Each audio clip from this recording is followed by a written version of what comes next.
June 1943, port of Norfolk, Virginia. Oberleutnant Hans Werner stood on the deck of the transport ship, watching the American coastline approach through the humid summer haze. Around him, 2,000 German prisoners of war from Rommel's shattered Afrika Korps waited to disembark, many still wearing the dust-stained tropical uniforms they'd been captured in weeks earlier. Werner had been briefed by Nazi intelligence before deploying to Africa. America was weak, they said, racially divided, economically fragile, a nation of gangsters and Jews barely capable of feeding itself, let alone fighting a modern war.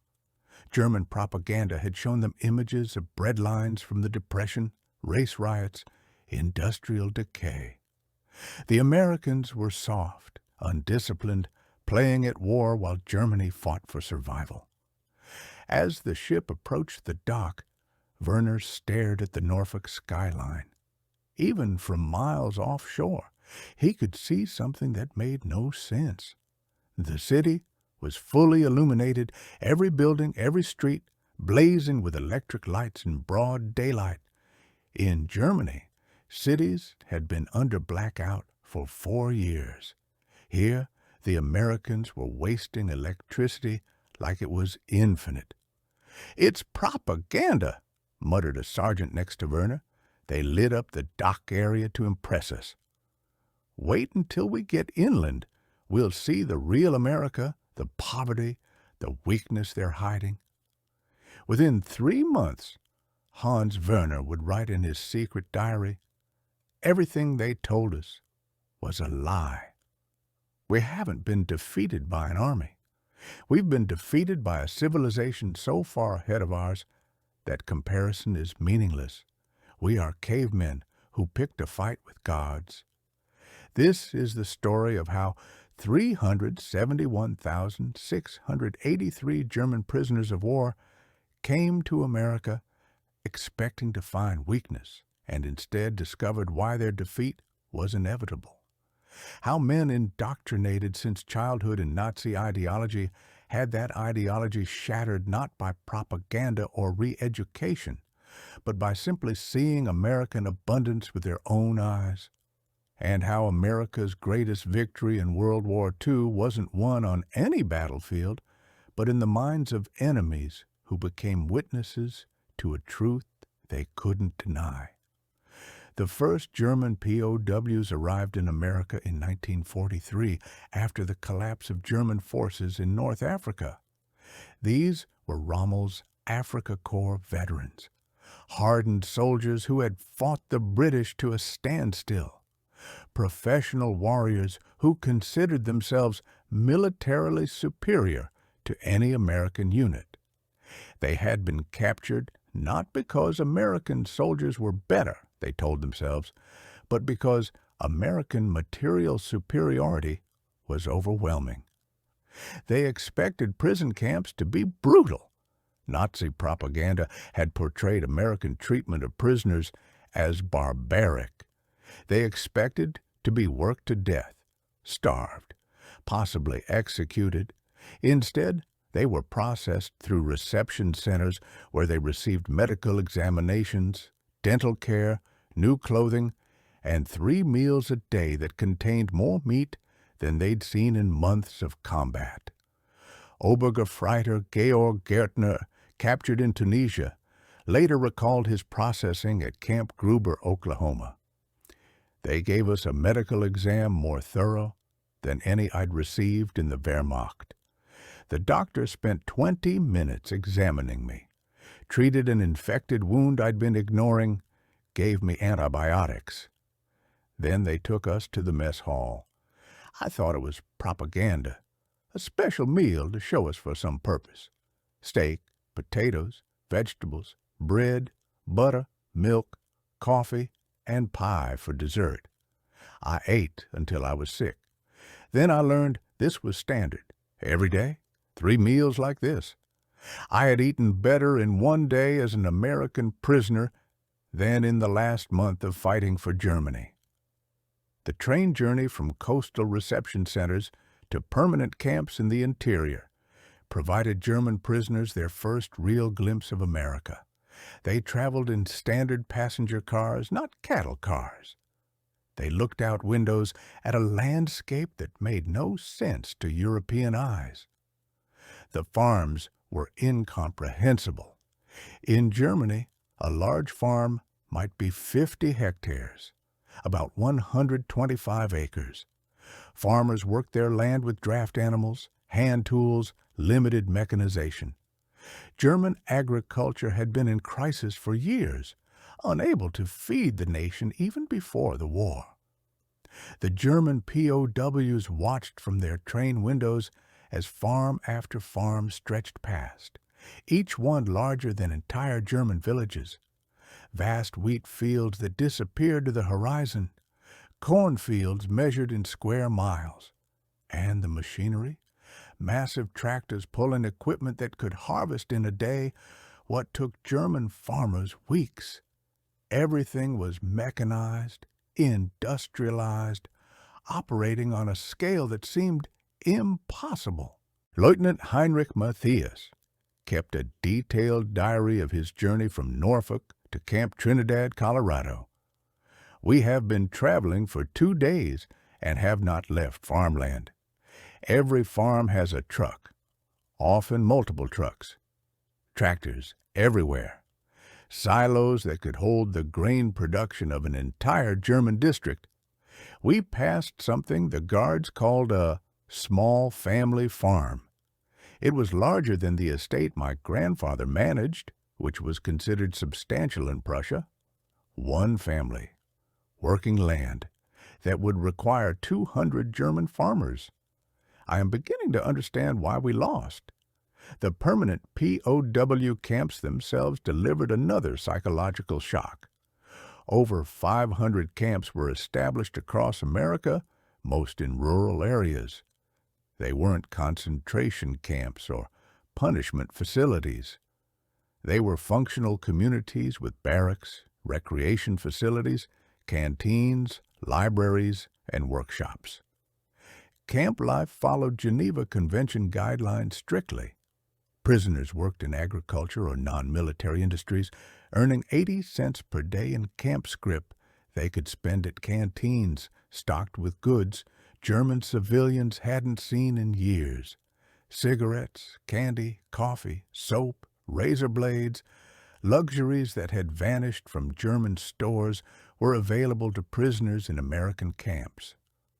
Franz von Papen, Jr., son of the German diplomat, captured in North Africa and sent to Camp McCain, Mississippi, later wrote, "The canteen had Coca-Cola, chocolate bars, American cigarettes, fruit, and magazines. More consumer goods in one small prison camp store than in all of Berlin. We were prisoners of war, supposedly defeated enemies, living better than German citizens who were winning the war." The cognitive dissonance was overwhelming, but the real psychological transformation came when prisoners were assigned to work details outside the camps. The Geneva Convention allowed prisoners to work in agriculture and non-military industries.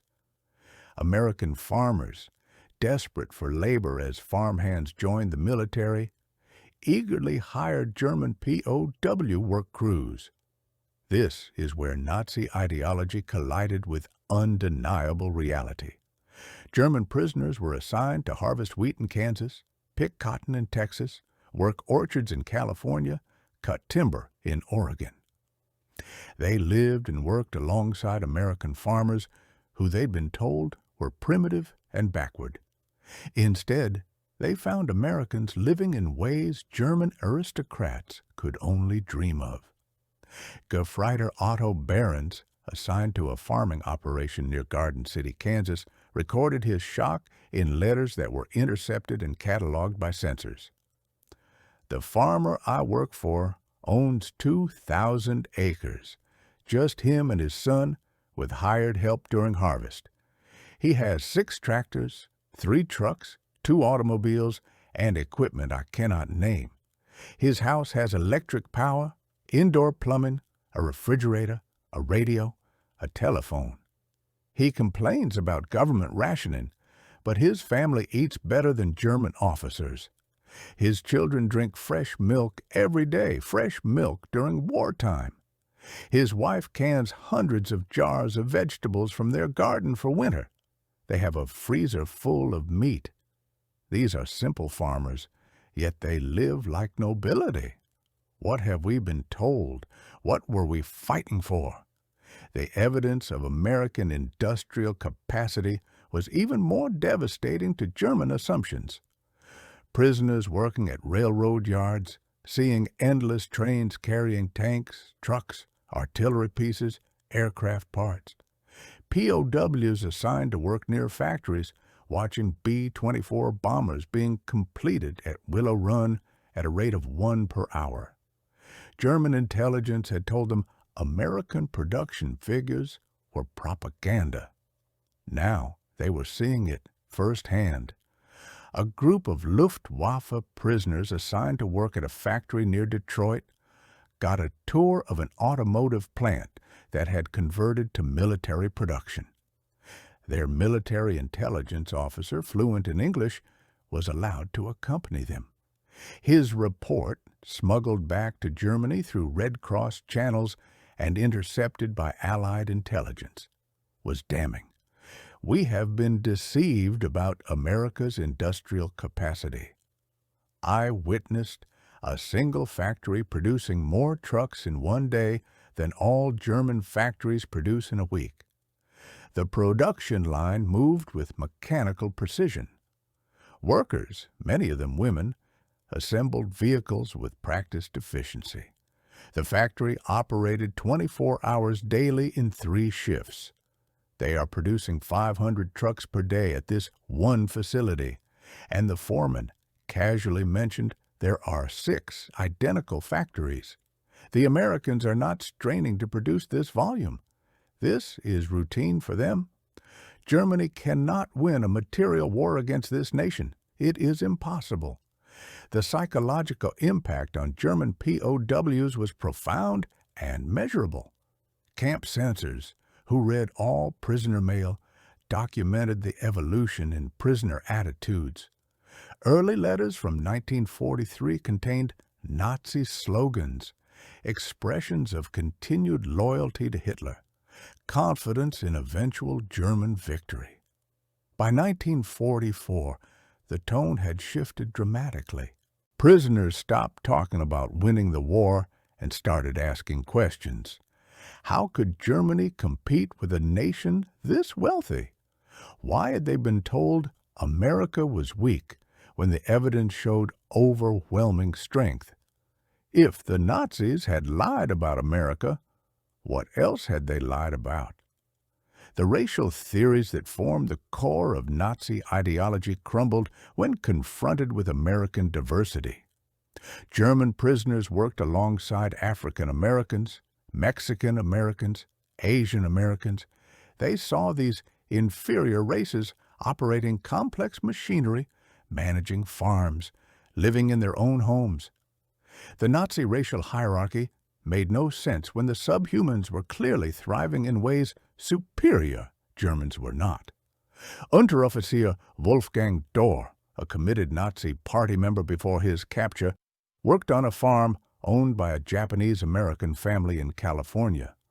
His diary entries tracked his ideological collapse. June 1944. These Japanese are supposed to be our allies, yet here they are imprisoned by America. But perhaps our alliance means nothing. July 1944. The family that owns this farm is more educated than my officers. The son is attending university. How can this be if they are racially inferior? August 1944. I have been taught lies. These people work harder than any German farmer. Their land is productive and well managed. They treat us with dignity despite their own imprisonment. Race theory is nonsense. September 1944. Everything the party taught us is false. The American treatment of prisoners was itself a form of psychological warfare, though not intentionally.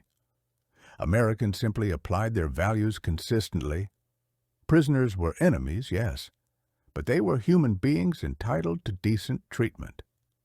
This basic humanity was incomprehensible to men raised under Nazi totalitarianism. German prisoners received the same medical care as American soldiers. They were paid for their work.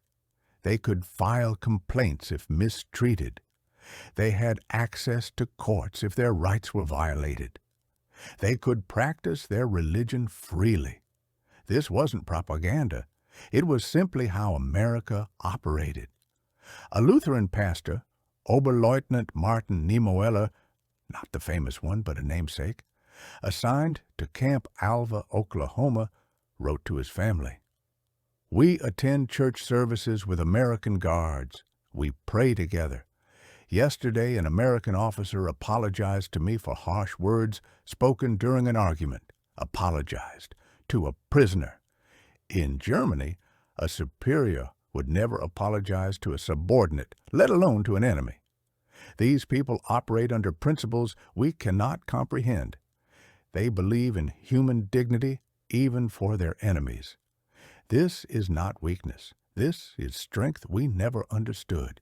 The POW camps also provided German prisoners their first exposure to uncensored information. Camp libraries stocked newspapers, magazines, and books. Prisoners could listen to American radio broadcasts. They could watch American films. For the first time in over a decade, Germans had access to information not filtered through Nazi propaganda. The impact was revolutionary. Prisoners learned about German atrocities their government had hidden. They read accounts of concentration camps, mass executions, the systematic murder of Jews. Many refused to believe it initially. It had to be Allied propaganda. But as evidence mounted, as witnesses testified, as photographs emerged, denial became impossible. Hauptmann Friedrich Guggenberger, a U-boat commander, organized a discussion group at Camp Papago Park, Arizona. Prisoners debated what they were learning, tried to reconcile it with what they'd believed. Guggenberger's notes from these discussions, preserved in military archives, show the painful process of ideological collapse. We believed we fought for civilization against barbarism. Now we learn we were the barbarians. We believed Germany was superior. Now we see we were inferior in every measure that matters: technology, productivity, humanity, justice. We believed the Führer was leading us to glory. Now we understand he led us to catastrophic defeat and moral ruin. What do we do with this knowledge? How do we return to Germany carrying the truth we've learned here? Not all prisoners underwent this transformation. Hardcore Nazis remained committed to the ideology despite contradictory evidence. These prisoners terrorized others who expressed doubts, beating those who associated too closely with Americans or who criticized Hitler. Several prisoners of war were murdered by fellow prisoners for defeatism or collaboration. The most infamous incident occurred at Camp Tonkawa, Oklahoma, in 1943. A German prisoner named Johannes Kunze, who had lived in America before the war and spoke positively about American treatment, was beaten to death by Nazi loyalists among the prisoners. 7 Germans were tried, convicted, and executed for the murder. The only German POWs executed by America during the war, and they were executed for killing another German. But these hardcore Nazis were increasingly in the minority. As the war turned against Germany, as news of battlefield defeats reached the camps, as prisoners saw unmistakable evidence of American power, Nazi support crumbled. By 1945, most German POWs recognized that Germany had lost, that Hitler had led them to catastrophe, and that everything they'd been taught was propaganda. The scope of the American POW program was itself evidence of American capacity. By war's end, America was housing and feeding 371,683 German prisoners, plus 50,273 Italian prisoners and 5,424 Japanese prisoners. This was done while simultaneously deploying millions of American soldiers overseas, producing enough equipment to supply Allied armies worldwide, and maintaining the highest civilian standard of living of any major combatant. The statistics were incomprehensible to Europeans. America produced 300,000 aircraft during the war. Germany produced 119,000. America produced 88,000 tanks. Germany produced 67,000. America produced 2,710 Liberty ships, each capable of carrying 10,000 tons of cargo in less than 4 years. The German merchant marine, vastly smaller, was decimated by Allied attacks. German prisoners doing the math realized the horrible truth. Germany never had a chance. The war was lost the moment America entered it, not because American soldiers were better, though they often were, but because American industrial capacity made defeat inevitable. Germany could win every battle and still lose the war through attrition.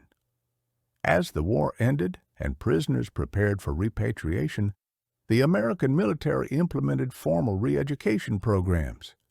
These programs didn't need to convince prisoners that democracy was superior to Nazism. Most had already reached that conclusion themselves. Instead, they prepared prisoners to return to Germany as advocates for democracy and reconstruction. Courses taught prisoners about democratic governance, free market economics, civil liberties, and the rule of law. They watched films showing Nazi atrocities, forcing them to confront what had been done in their name. They read uncensored histories of the Nazi regime's rise and crimes.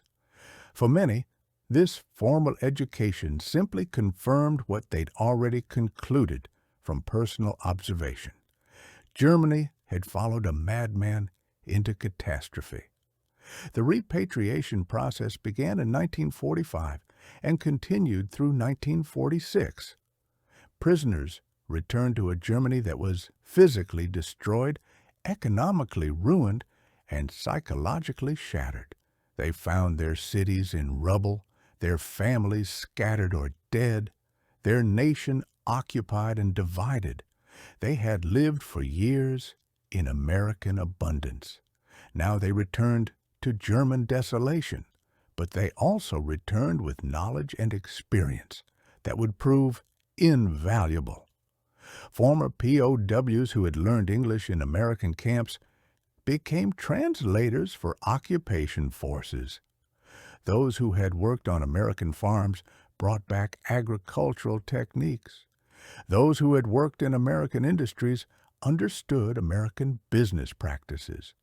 Those who had witnessed American democracy became advocates for similar systems in post-war Germany.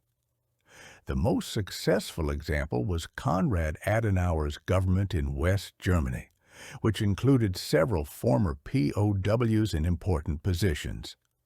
Walter Hallstein, who had been a POW in Mississippi, became one of the architects of European integration and served as the first president of the European Commission. Kurt Georg Kiesinger, POW at Camp Gruber, Oklahoma, later became Chancellor of West Germany. These men credited their time in American camps with fundamentally changing their worldview. They had seen that democracy wasn't weak, it was strong, that capitalism didn't create poverty, it created abundance, that treating enemies with humanity wasn't foolish, it was strategic genius. The recidivism rate among German POWs was essentially zero. Only 0.6% attempted escape, the lowest rate of any POW population in American custody. After repatriation, not a single documented case exists of a former German POW engaging in terrorism, resistance, or sabotage against Allied occupation. Compare this to other repatriation programs throughout history, where significant percentages of prisoners return to fighting, and the success of America's approach becomes clear. Former POWs became some of America's strongest advocates in post-war Germany. They told their families, their communities, their nation what they had witnessed. Their testimony carried weight that no propaganda could match. These were German soldiers, patriots who had fought for their country, now explaining why Germany needed to embrace democracy and ally with America. The American approach to German POWs stood in stark contrast to how other nations treated prisoners. Soviet treatment of German POWs was brutal. Of 3 million German prisoners taken by the Soviets, approximately 1 million died in captivity from exposure, starvation, and overwork.